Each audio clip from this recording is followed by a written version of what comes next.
Hi, my name is Paul Cunningham. I'm from Smart Business Solutions. Today I'm going to run you through one of Xero's new features called Business Snapshot, which shows a snapshot of your accounting data and your Xero file for particular periods. This can be a great resource to have a quick look at how you're going and how you're tracking at the moment. So if I'll just jump in now to a demo Xero file. So you can see here we're just in the demo company. This is the dashboard. So if you go up to Business and then click on Business Snapshot.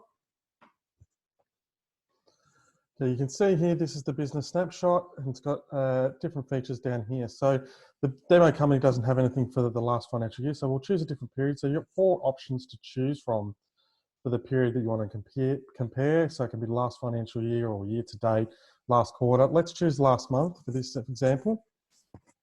And so let's have a look at, on the left-hand side here, we've got the profit and loss. So the solid lines and the colored lines is the current month, or the most recent month, sorry.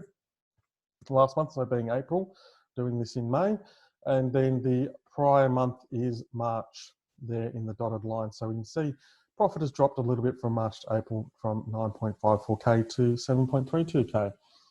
So for a bit more information on that, we can cross over here to income.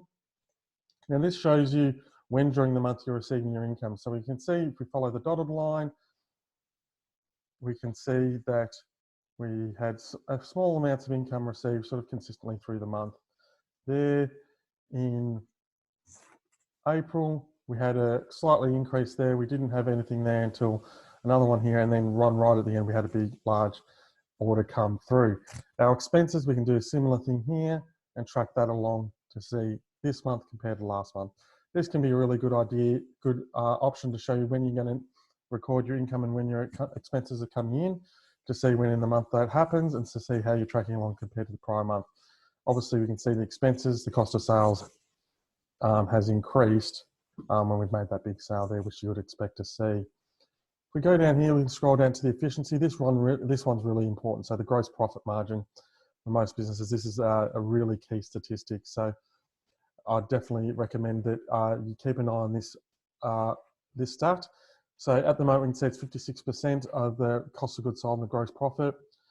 So, and it's up from March. So that's a good thing. So we're happy that it's increased.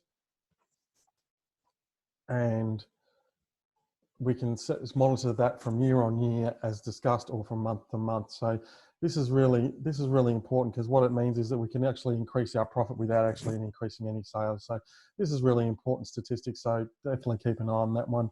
We can also look at our largest operating expenses from month to month. So in this case, it's the wages and salaries, which remain pretty even. Our rent's gone up, and our advertising, we spend a bit of money on advertising. So it can be a good way and a quick snapshot to go, okay, what do we spend our money on this month? We scroll down to financial position and cash. So we can see here the assets versus liabilities and equity. So obviously we want more assets than liabilities, preferably. So this can be a good snapshot to see how you're going. The overall cash balance here, we can see all the bank accounts listed and see our overall cash balance. So we can get a quick snapshot of what's our overall cash position. And then we've got the average time to get paid for the debtors and the suppliers. So this is really important. Anyone who's attended our cash flow webinars will understand that these, small adjustments to these time frames can really help improve your cash flow without actually changing the profit figure. So really important to make sure we're getting paid earlier, and if we can extend out our terms with suppliers, then that's also pretty good as well. So really a great little feature here from Xero. What I would recommend is, I'd recommend everyone use this and have a look at this. If something's not quite sitting right, or it doesn't seem like, maybe you have more cash that's in here, or the margin doesn't quite look right, it might be that some of your accounts aren't allocated correctly. So certainly give us a call, contact me, and let us know what you're seeing that doesn't quite make sense, or if you just any numbers that concern you and you'd like to have a chat about, we'd be happy to assist. We are going to be running some further seminars or webinars in the future on accounting for non-accountants. So these will be good sessions for you to learn about some of the statistics and the numbers that go behind the scenes to tell the story of how your business is going. And these can be really important to help you make the right business decisions going forward. So Hope this is a good introduction for you to the Business Snapshot, and hope you all find it useful. Thank you.